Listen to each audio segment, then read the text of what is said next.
Hello and welcome to this edition of Saturday Chat with me, Big Scott 35. So week there was. So we had a Sunday night fun talking with Mike and chatting with the chat. You know, it was starting to look to the national. Started my third season of Road to the National.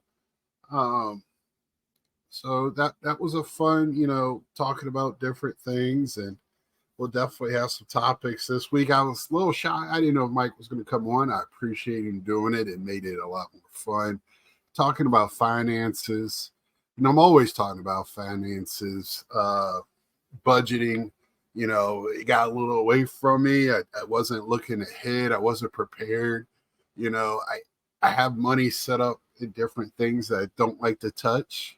So if I have to pull the belt a little tighter for a week or so, that's what I'm going to do, because I don't want to touch certain funds for different reasons. Just trying to get ahead. I'm in the back half of my working career. I hope I don't have to work till I die. But you never know, and I want to be prepared and trying just to get things right. So I afterwards, I was like, I hope people don't think I put myself in a bad place where if I had to pay off what I had to pay off, I could. I just don't like to touch. And if I didn't have to, I could wait. And the good thing is I pay all my important stuff right when I get paid. I go to the store, I buy everything. Then I budget what I want and put the rest in savings or whatever else account that I need to put it in. Hold it for future stuff. And I try to earmark what I have. And so I didn't want to come off afterwards. I was like, man, I just put myself in a bind at that moment. I knew either way, I would be fine. I was going to be tight then, no matter what. But it was put on myself. So I just try to stay ahead of things, and I didn't do a very good job. And I think it happens to the best of us. And when I was younger, I wouldn't have cared. I worry about today and not tomorrow. It's taken me a long time to start. When I got more relaxed and like not worried about where I don't have to eat bologna sandwiches or eat ramen every day like I used to in my 20s and even 30s. And there was times even in my 40s when I made bad decisions. Now I eat it because I want to eat it, and I can eat it the way it should be eaten, not just as the plain meal. But anyway, that is, I didn't want anybody thinking that. And then me and my dad Monday still talk, series, baseball. My team is really bad now. My dad likes the Nationals. Luckily, we have the Orioles. The Yankees are playing really, really good. So, you have to, even though if you don't like them, you still have to respect the grind. And, it's still living the reality that they're a good ball team. Just facts. Soto is at MVP caliber this year. I'm trying to think, who else? Maybe Gunnar in the American League. I'm sure somebody else will rise up somewhere and challenge. But fun. We're getting into not quite the dog days yet, but we definitely know who's got what. And I actually called my dad last night. We talked a little bit about this week's show, and we've never really done that before, just because stuff happening in the sport this week, and it's going to be fun to discuss it tomorrow for y'all on Monday. As long as I can do everything correctly. This week is not a holiday week, so I should have my days right. Last week screwed me up. I'm not gonna lie. I think I released it on a Tuesday, and I implore y'all, if you like the game of baseball, me and my dad don't proclaim to know everything. We know a little. We both played. We both coached. We both umpired. We both watch a hell of a lot of baseball our whole lives. Uh, you know, it's just a fun, just two guys, now older guys, talking about the sport. Uh, and my dad's coming around to today's game is, well, he's always been around, but he loves the golden era, and it's fun talking about the golden era. But we know uh, the reality. We can't stand comparing. It's an apples to oranges, even though they're both growing in the same garden, right? Um, but it's a fun chat, and please take a few minutes, watch a little bit, and just tell us we're ridiculous. We don't know what the hell we're talking. I don't give a shit, but you know, it's fun to do. We're having fun doing it, and check out. It's a good drive in the car. Listen, and my dad, he's a funny cat. So if y'all would give it a watch. It's not about ball cards though. It's about the game. If you love the game, it's about the game. Wednesday is, I showed off. I know it's travesty. I've done it before. PSA, SGC, even though they're under the same banner now, it's that it's sacrilege to show both of them. I really enjoyed that return. Finished my Batman run. I have the complete set of Batman now graded. I will have a tabletop probably next Saturday for that. Yeah, and I can't wait to do that. That run. It's taking a while to do it. I want to get some information on it before I do it so I can give proper history on the subject, and I'll have fun researching a little bit. I've already researched the artist, and the artist has been lost to history and time, and they don't know exactly who did it. You could tell it's not somebody that was doing comics for DC at the time because it really doesn't replicate anything. Damn sure doesn't replicate the series. This one was done before the series to help promote the series. The red and green look more alike them, and I might start collecting. I don't know if I'm going to grade them or not. If I do, it might be a CSG thing instead of SGC to save a little bit. But I'll have to wait and see for that. But man, it's a beautiful. They're beautiful. There's just beautiful art cards.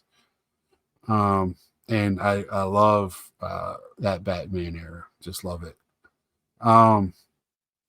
So that was Wednesday. Showed off a couple of cards that I talked like a flipper that day because I was like giggling in my brain by holding a card, not selling yet, waiting to see what he's going to do. I cracked myself up afterwards on that, and the flipper in me came out.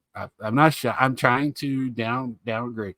I opened a awesome retail box. We're stuck in this mindset of hobby. You buy a hobby, and I'll buy.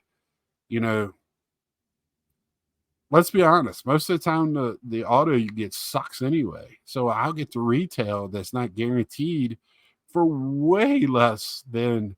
But I know it's going to have at least a hobby color, whatever the hobby is, and then other stuff. And I did really well, and then ended up getting an auto of a really good auto. So I wasn't expecting that. That was a great addition to that. So I feel like people probably want to think that way when it comes to some of the crazy stuff, especially Bowman product. It's just I waited. I bought it later.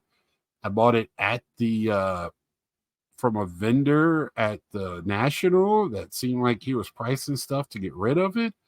People don't like to buy the retail because it doesn't come automatically with autos. So sometimes it sits. And I'm going to talk a little bit more about stuff sitting here in a minute.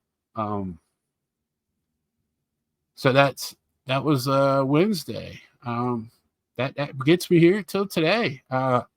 Today did a little hunting this morning. I got off early from work yesterday, specifically to go hunting in the area where I work. I live about with no traffic in the morning. I get to work in 20 minutes, 20, around that time. In the evening, it's considerably congested. It could take me 30 minutes, it could take me 45. I wanted to go to a couple of toy stores and stuff like that. I'm always looking for sports stuff. I'm always looking for Batman, always looking for Star Wars, and a few other things. But they're like my main ones. Every once in a while, pop culture stuff will pop up, or stuff from my childhood that I really, really like, Battlestar Galactica or Buck Rogers, stuff like that I really, really enjoyed, and I'll purchase that as well if it strikes my fancy. I don't go out of my way, or I won't pay a lot if it's something that's affordable and it fits. Which I don't have any of it right now, so there you have it. But I did pick up a couple of things from a secondary store. It's called McKay's here in Winston-Salem. They have one in right outside of Burlington, I think. I can't remember the name of the town. Brand new one. That one's huge. They're cool stores. There's one in Tennessee as well. Where I traded a bag of stuff that I had accumulated that I thought would be good trade stuff there. Got a nice amount back and bought and walked out and didn't pay anything. Last time I picked up some starting lineup there. The stuff was kind of banged up. This one's nice and crispy. Cooperstown, Johnny Bench. I was like, man, I think I got that. I have the all-time team Johnny Bench. And if I did, I was just going to bust it out for the card and put the figure or take whatever one was the best one, hang on to it, and then bust open the other one. But no, this is new. Don't have this in my collection.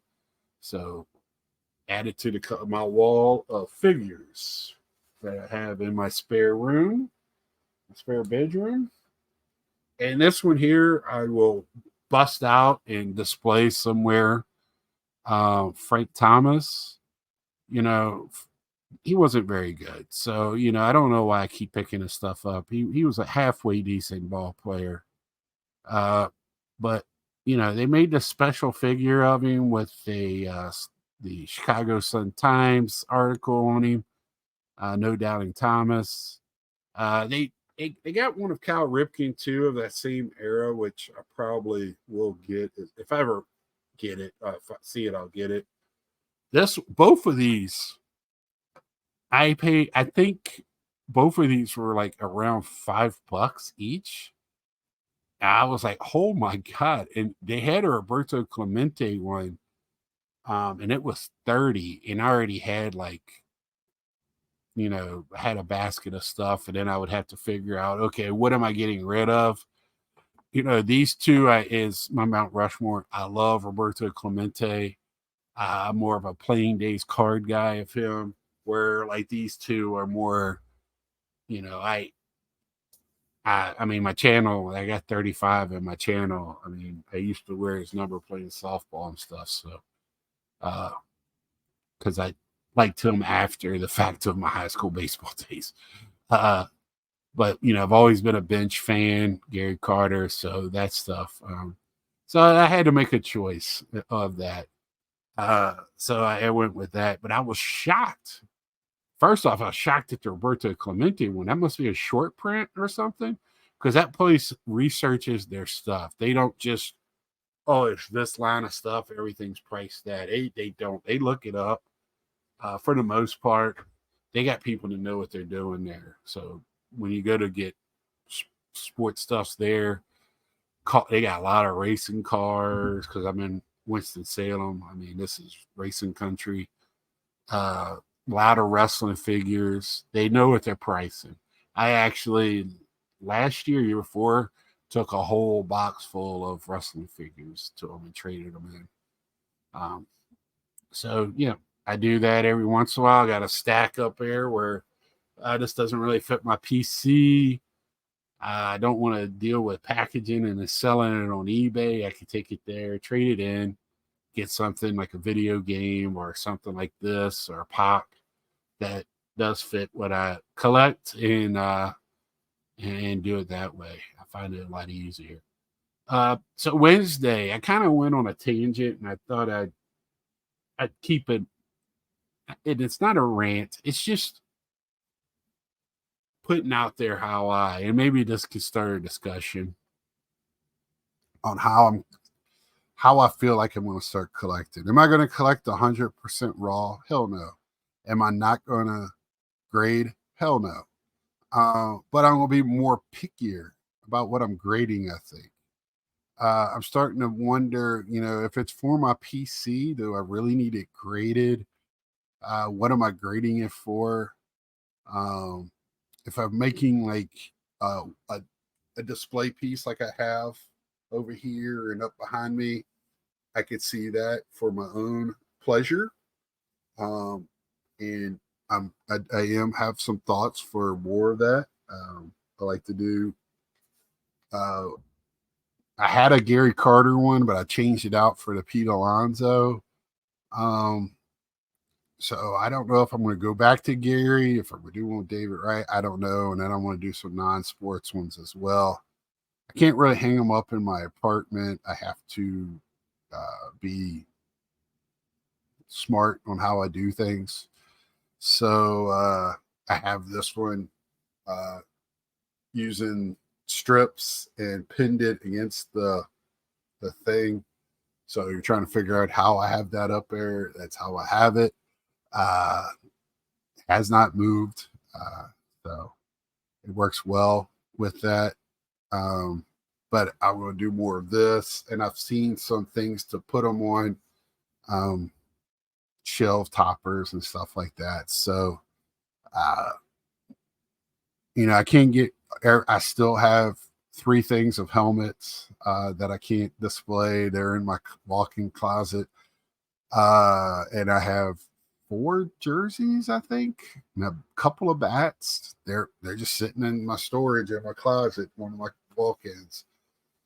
So that's just how it is when you live in the apartment life. But they're not going anywhere. They're in my collection. Definite. They're forevers. And so that's where I'm at with that. But getting back to grading, PSA, I don't see me using them as an everyday thing ever. I really don't. And here's my risk. This is the reason why. Pricing. They're too expensive. They're not giving groups any breaks, really. It almost costs more to mail it to a group guy than just getting the cards together myself or paying the ransom of the yearly whatever $100 and get their magazine. I don't really care about.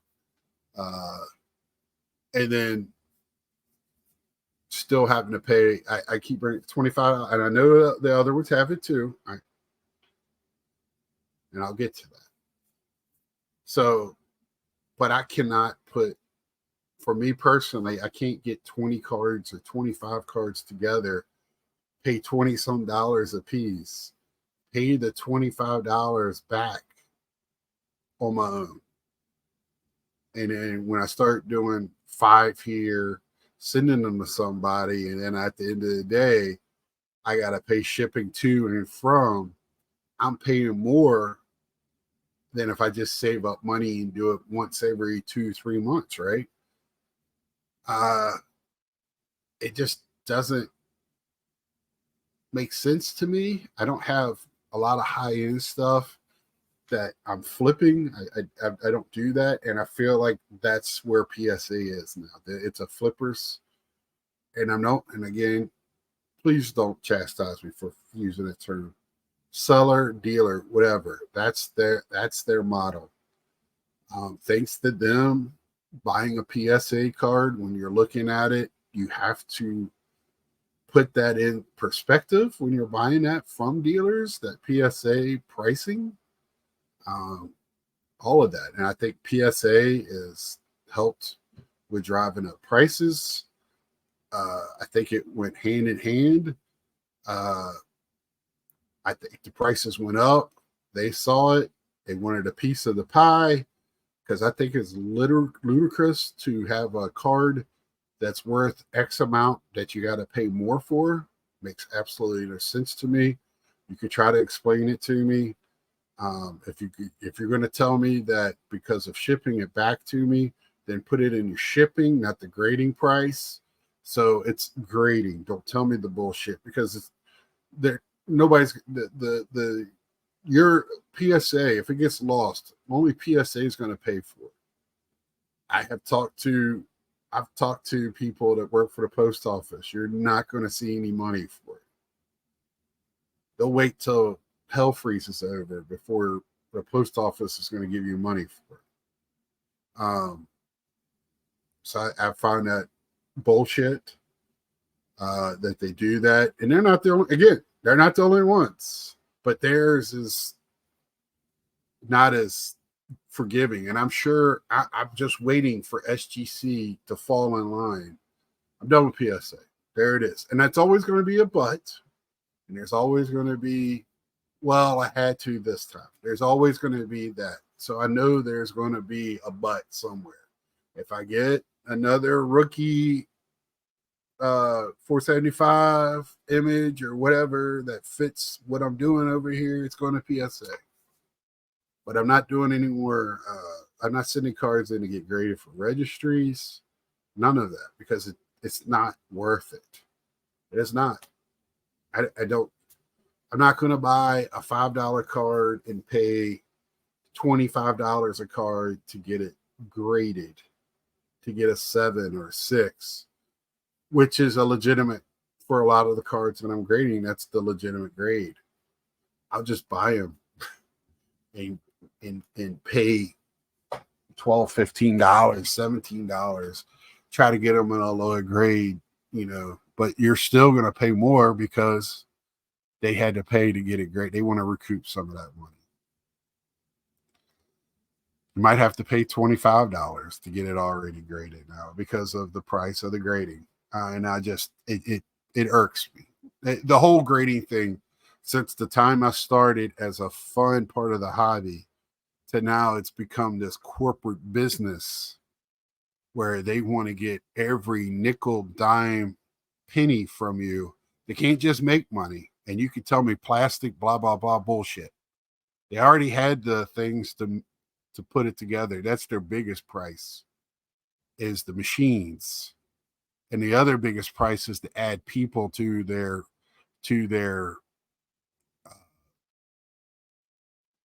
payroll, but they pay for themselves by being there and generating the outcome. If they're not needed, you don't have them there. And we've talked about this. Ed is very passionate. They're probably not paying these people a lot of money. It is very corporate driven, and they're watching. Knowing these, they're probably going to a place and getting them brought to them through a company where they don't even have to pay them benefits. They just pay them hourly and pay the company that they're getting them from. So we really don't know how that's going. So that's my quick thoughts on that. And I'm not angry at PSA for making money. Their business plan, they got rid of. To me, they got rid of what got them there.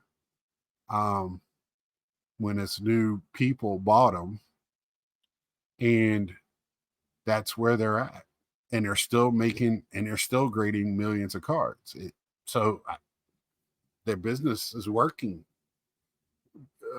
Big Scott, North Carolina, is just voicing his opinion about how it's working for him. And so I'm not mad at PSA. More power to them.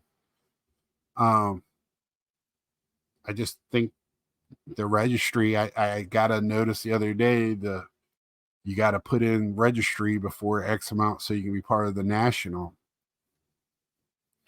I don't care. This is not for kids. That's how I feel about it.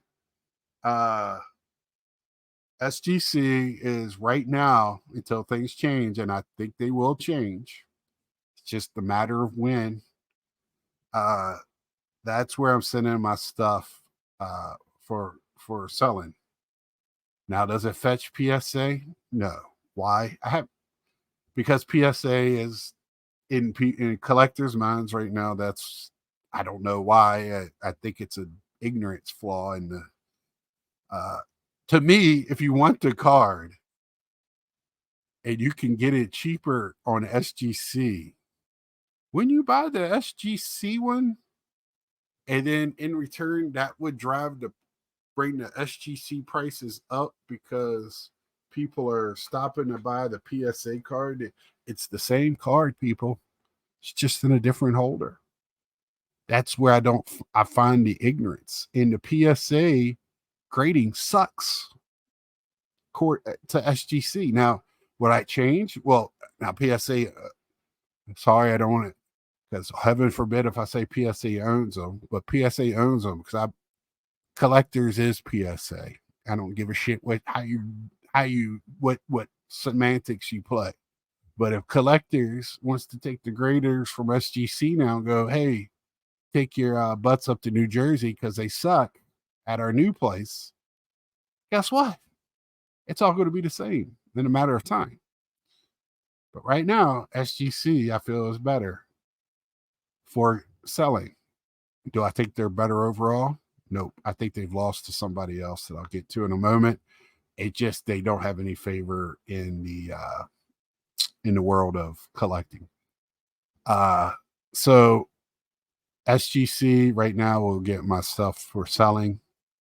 They'll get certain items that I like in SGC holders, like living set, art cards, things like that. I really like in the SGC holder. They just look better. Any older stuff, I think, looks better in SGC. 70s on back, most definitely. Even maybe older 80s. If I do any of that, I don't foresee me doing that stuff. And once I get out like what I'm selling, I purge what I want to purge, then you're going to see less and less for me to SGC, unless there's like living set or art cards that I really like in SGC. And the reason is because I don't like the size of the SGC holders. I don't understand why they made them bigger like that. For me, it's just a storage issue. I don't care what they look like. I care about if they fit in a box. Do I have to buy something special?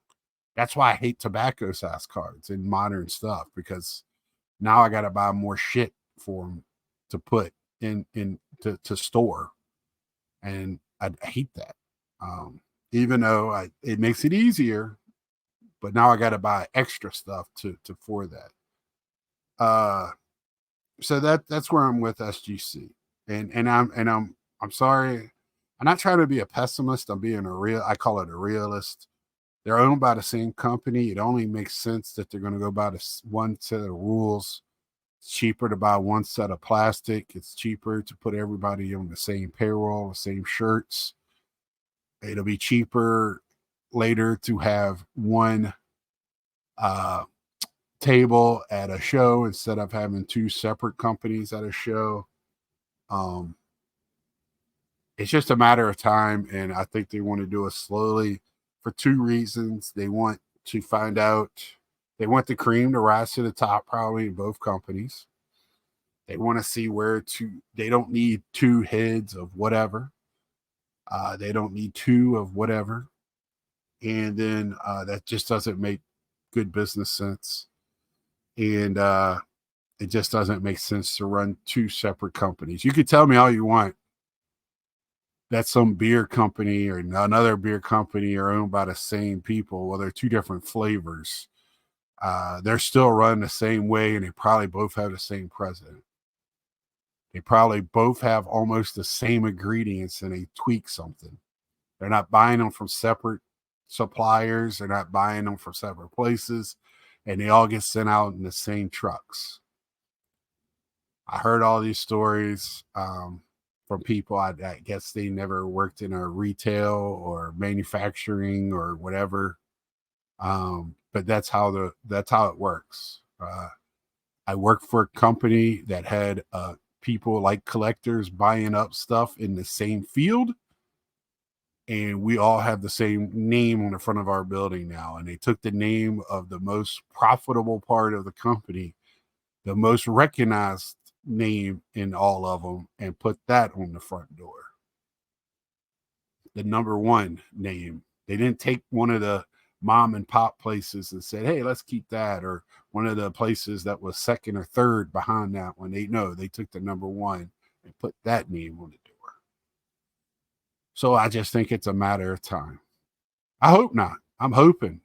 My optimistic side is hoping it's not going to change. I love Peter. I've met him a couple of times. I usually hate using that term, but he doesn't remember me. So it's like meeting me for the first time every time. This guy talks to everybody and anybody. So I've been lucky enough to know two people that send enough bulk orders to know he knows personally and by seeing them.